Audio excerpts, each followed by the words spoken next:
जय गुरु जी के चरण कमलों में सादर वंदन। ओम नमः शिवाय, शिवजी सदा सहाय। ओम नमः शिवाय, गुरु जी सदा सहाय। स्वागत है प्यारी साध संगत जी का दिव्य आभा के इस सेशन में। गुरु जी के निर्देशों पर आधारित ग्रंथ है द लाइट ऑफ डिविनिटी।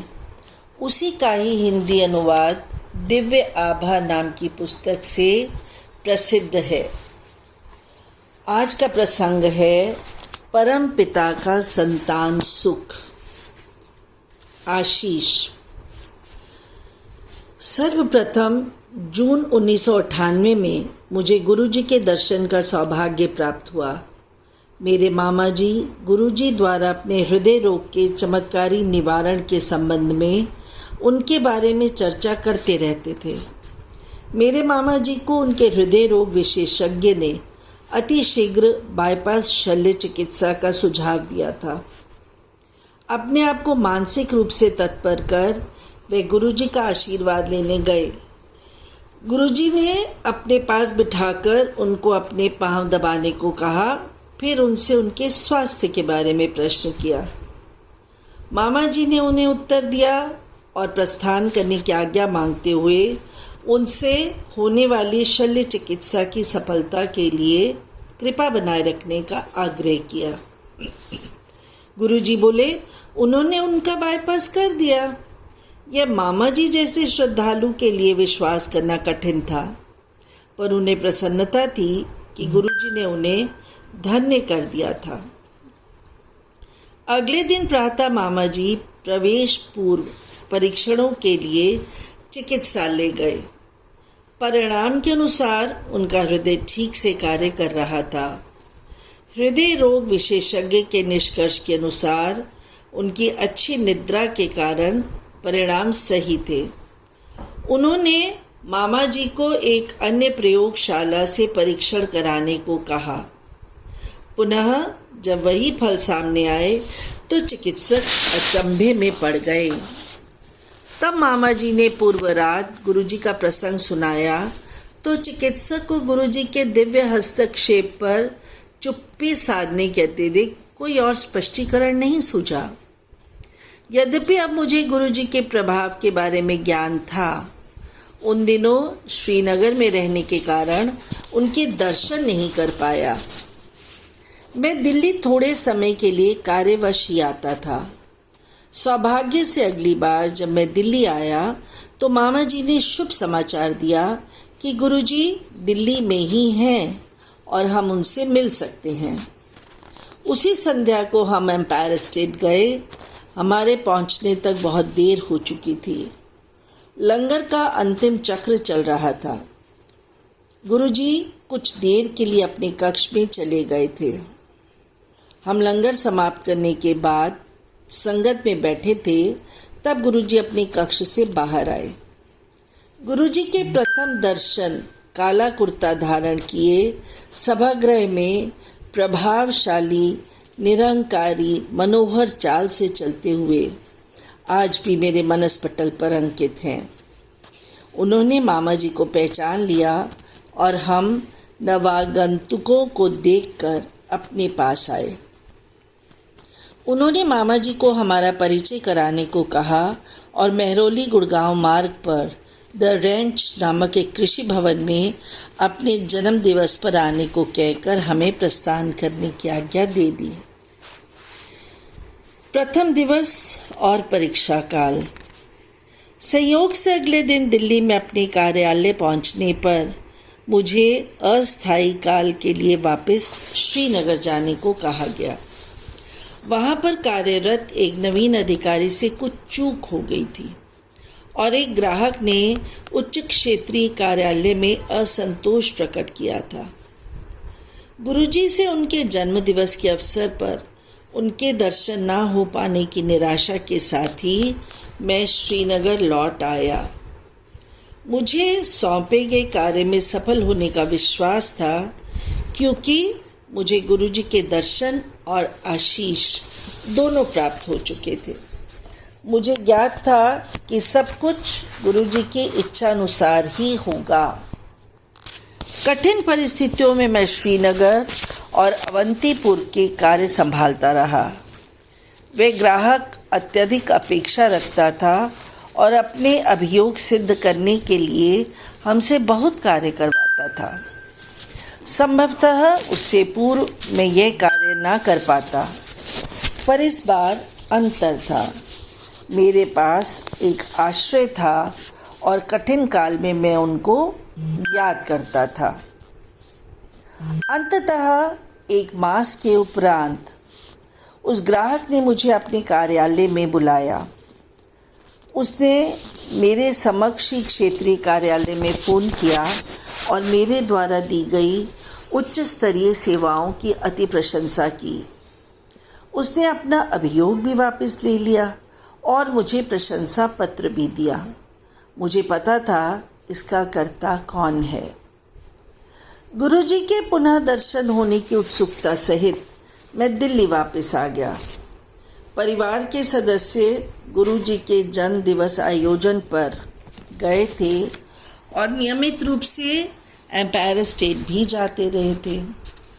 उन्होंने गुरुजी के जन्म दिवस के अवसर पर उपस्थित सहस्त्रों श्रद्धालु और उनके भक्तों के बारे में बताया जिनकी गुरुजी ने सहायता की थी। मैंने सोचा, क्या वे हमें संतान सुख का आशीष देंगे? विवाह के 7 वर्ष बीतने पर भी हम संतान सुख से वंचित थे। चिकित्सक, प्रार्थना और उपाय सब असफल रहे। मेरे मामा जी ने गुरुजी का आशीर्वाद लेने का सुझाव दिया। उन्होंने अपने एक ठेकेदार मित्र का प्रसंग भी बताया। त्वानु बच्चे लभनगे पजजा। मामा जी के उन मित्र को विवाह के 16 वर्ष उपरांत भी कोई संतान न होने पर गुरुजी का आशीर्वाद प्राप्त हुआ था। गुरुजी ने उन्हें बोला, पुत्र भी दित्ते ती भी दित्ती हो इसी साल। यह अविश्वसनीय प्रतीत हो रहा था, किंतु गुरुजी के सत्य वचनानुसार उनकी पत्नी ने 31 दिसंबर को एक साथ 3 बच्चों को जन्म दिया, 2 पुत्र और 1 कन्या। गुरु के आशीर्वाद से सब कुछ संभव है, पर हमें उनका आशीर्वाद कब मिलेगा? मैं उत्सुक था। हम गुरुजी के यहाँ निरंतर जाते रहे और उन्होंने कभी हमसे बात नहीं की। अन्य महानुभावों ने गुरुजी पर विश्वास बनाए रखने का सुझाव दिया। वे अनुकूल समय आने पर बात करेंगे। उनके पास जाकर अपनी समस्या मत बताओ। एक दिन जब हम लंगर के पश्चात संगत में बैठे हुए थे, गुरुजी ने मुझे अपने पास आने का इशारा किया। क्या वास्तव में मुझे बुला रहे थे? संगत ने आश्वस्त किया कि मुझे ही बुलाया है। मन में अनगिनत विचार समेटे, किंतु बोलने का साहस जुटाने के कठिन प्रयास सहित मैं उनके पास पहुंचा। ऐथे क्यों आया मैं? गुरुजी कोई बच्चे नहीं हैं। बस इतना ही बोलने का साहस जुटाकर मैंने उत्तर दिया। अनासक्त भाव से वे बोले, त्वानु बच्चे लब्बनगे पाज्जा। कुछ बोले बिना ही मैं बोल पड़ा, गुरुजी मैं भागने के लिए नहीं आया हूँ। गुरुजी मुझे देखकर बोले, चंगा 8वें दिन आता रही। इस बात ने मुझे अति विस्मित कर दिया। गुरुजी को कैसे पता कि हर 8वें दिन आना ही मेरे लिए सुविधाजनक है? उस समय मैं 8 दिन के पाली चक्र में कार्यरत था। 2 दिन प्रातः, 2 दिन अपराह्न, 2 दिन रात्रि और 2 दिन अवकाश। इस प्रकार पहले अवकाश को ही सत्संग में आना सुविधाजनक था। हमने गुरुजी के दर्शन के लिए हर 8वें दिन जाना प्रारंभ कर दिया। संगत के अनुमंत्रित भाग्यवान सदस्य अपने अनुभव सुनाते थे। इससे हमें भी आश्वासन मिलता था कि गुरु कृपा से हमारी मनोकामना भी पूर्ण होगी। पर कब? हम स्वयं से प्रश्न करते रहते थे। अन्य समस्याएं हल हो ही रही थी। मेरी पत्नी का कार्य स्थायी हो गया था। अपने साक्षात्कार से पूर्व उसने गुरुजी से आशीष प्राप्त किया और 42 प्रत्याशियों में वह अकेली चुनी गई। हमारी आर्थिक स्थिति में सुधार होने लगा। हम दोनों संतानोत्पत्ति निष्फलता का उपचार करा रहे थे, परंतु सफलता हाथ नहीं लग रही थी। यद्यपि चिकित्सकों को आशा नहीं थी, तथापि उन्होंने गर्भाशय में वीर्यारोपण का सुझाव दिया।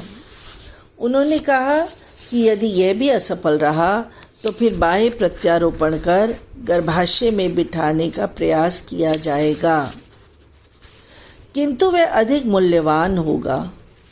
उन्हीं दिनों मुझे अपने उच्च कार्यालय से समाचार मिला कि मुझे अधिशासी MBA की परीक्षा देने के लिए चुना गया है। जून 2000 के प्रारंभ होने वाले इस प्रोग्राम की अवधि 1 वर्ष थी। मैं दुविधा में था। मेरी पत्नी परीक्षा देने के विरुद्ध थी। मैंने उसे गुरुजी पर निर्णय छोड़ने को कहा।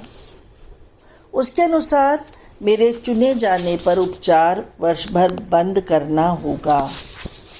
गुरुजी के अगले दर्शन के अवसर पर साहस बटोरकर मैंने सुझाव मांगा। गुरुजी ने उत्तर दिया, ऐसे अक्सर जीवन में बार बार नहीं आते, मुझे जाना चाहिए। यह बात सुन मेरी पत्नी उदास हो गई। मैंने परीक्षा दी। सफल अभ्यर्थियों की सूची आने से पूर्व कई चर्चाएं होती थी। यह सुनकर कि मेरा नाम उन चर्चाओं में नहीं था, मेरी पत्नी चिंता मुक्त हो गई। इसी समय चिकित्सकों ने 2 जून 2000 को अंतिम बार पुनः प्रक्रिया दोहराने का निर्णय किया। उन्हें इस बार भी कम आशा थी। उन्होंने कहा कि अगली बार दूसरी प्रक्रिया करेंगे। मैंने अपने कार्यालय में समाचार दिया कि मैं विलंब से पहुंचूंगा। इधर चिकित्सालय में प्रथम नमूने और परीक्षणों के बाद मुझे एक और नमूना देने को कहा गया। जब मैंने अपने कार्यालय में बताया कि विलंब अधिक होगा और बहुत अधिक होने पर नहीं आऊँगा, तो उस अधिकारी ने निर्देश दिया कि भले कितनी ही देर हो जाए, मुझे वहाँ अवश्य पहुँचना है। यहाँ का कार्य समाप्त होने पर अपनी पत्नी के सुरक्षित घर पहुँचने का प्रबंध कर जब मैं कार्यालय पहुँचा तो मुझे MBA में अपने चयन का समाचार मिला। स्वीकृति देने के लिए 3 दिन का समय था। अगले दिन जब हम गुरुजी के दर्शन करने के लिए गए और मैंने यह समाचार गुरुजी को दिया, मेरा भ्रम जैसे कोई सर्वज्ञाता को नवीन समाचार दे सकता है, तो मुस्कुरा कर बोले, फिर तो कल्याण हो गया। मैंने सोचा, मैंने तो गुरुजी को अपने चयन की बात बताई है और वे कह रहे हैं मैं धन्य हो गया। यह तो प्रत्यक्ष ही है। उस समय गुरुजी के तात्पर्य से हम अनभिज्ञ थे। इस रहस्योद्घाटन के लिए अभी कुछ और दिन का समय शेष था। मैंने गुड़गांव में MBA संस्था में प्रवेश कर लिया। प्रथम सत्र बाद मैं घर पहुंचा। उसी संध्या को हम दर्शन के लिए लौट गए। लौटते हुए मेरी पत्नी ने गर्भ परीक्षण उपकरण खरीदने को कहा। गुरुजी के कथन का रहस्य अगले दिन प्रातः उजागर हुआ जब मेरी पत्नी ने अपना गर्भवती होने का समाचार दिया।